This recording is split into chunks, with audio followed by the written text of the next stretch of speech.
Hi everybody, Debra and Bandit here. Today I'm going to tell you about some upcoming videos and what I'm going to do about my 4th annual Cocoa Gathering Meetup. Stay tuned.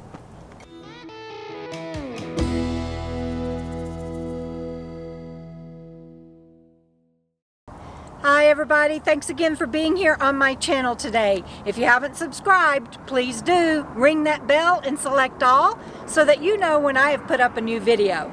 Like I said, today I'm going to tell you about some upcoming videos. We went to see my friend Jackie after I left my cousins, and she lives south of San Antonio, and it was so good to see her, and we had such a good time, and I'll tell you all about it in an upcoming video. But while we were there, we also did some utility things like propane and laundry and things like that. Another video that I think you're going to really enjoy coming up is a date night that Robert and I had. We stopped at the Judge Roy Bean Museum, and that place was fascinating in Langtree. Along the way we saw some amazing sunsets, but the one thing that we didn't get to see was the Marfa lights outside of Marfa, Texas. But wait until we show you in an upcoming video what we did get to see and what we did on our date night. Can't wait to share that with you.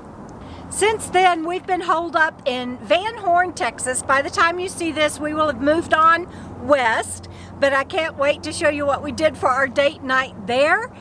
It was a fantastic RV park that we stayed in, and I'll be giving it some fantastic reviews as well. I guess that's my word of the day, fantastic.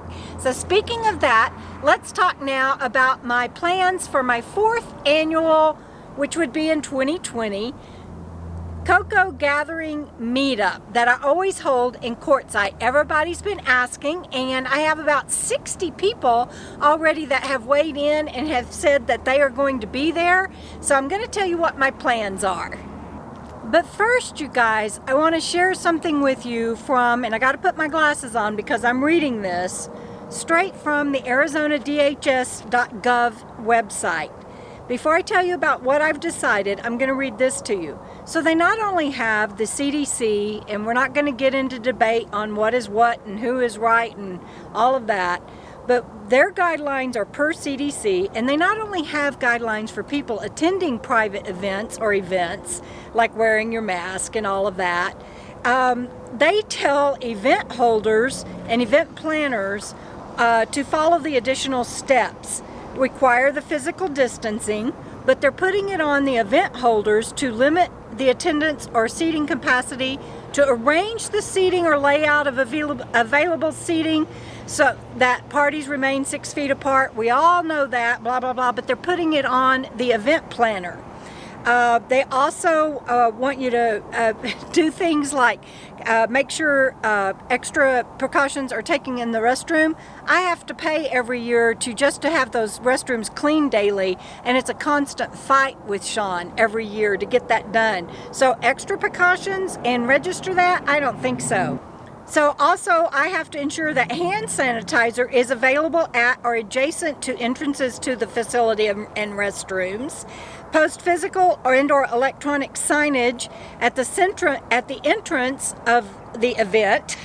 It just goes on and on and on. Intensify the cleaning, which I just covered. And this is only for outdoor. When it gets to indoor, they have more guidelines that the event holder or planner is supposed to enforce. And also, if, let's see, I'm scrolling down, so sorry, I had this in place. They consider the following high-risk activities, and that we are supposed to prohibit them: dancing, parlor games, karaoke. Well, there goes half of my entertainment that I was going to do each night. Robert, let me hand this to you, please. Thank you, hon. So, with that, with the issue of dealing with Sean every year, and now that parts of Rice Ranch have been sold off, even though that part where I hold my event has not been sold, I am choosing to not hold it on site there. I have a major surprise for you of what I have decided to do, and I think you're really going to like it. All right, so my original meetup was December 6th through 10. Now I'm just cutting Sunday off, which was the arrival date, and we're doing it 7 through 10, and it's going to be virtual and in person. And you're like, what? How are you doing that, Debra? Well, here's what I'm going to do. On the 7th, 8th, 9th, and 10th of December, every day at 1 o'clock, I'm going to hold a live stream, kind of like back when I was a DJ and doing my radio stuff where you go live on site. I'm going to hold a 1 o'clock live stream from somewhere that is mainstream, where everybody goes in and around Quartzsite, Parker, I don't know. You'll have to stay tuned. I'll tell you on that Friday Night Live, that first Friday in December, where you can meet me on Monday the 7th. Are y'all following me? 7th, 8th, 9th, and 10th.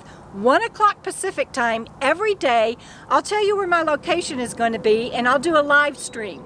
Now, I'm not going to get down, I'm not even going to tell you what I'm going to do. You're going to have to stay tuned. So I'm holding a virtual meetup, but it's not going to be like anything anybody else is doing, and I'll let you know soon. Sorry, everybody, that I don't get to hold it at the Rice Ranch, but I think this year that's safest and best, and I don't want to be put in the position of babysitting. So there you go. We'll see you down the road. Keep on keeping on.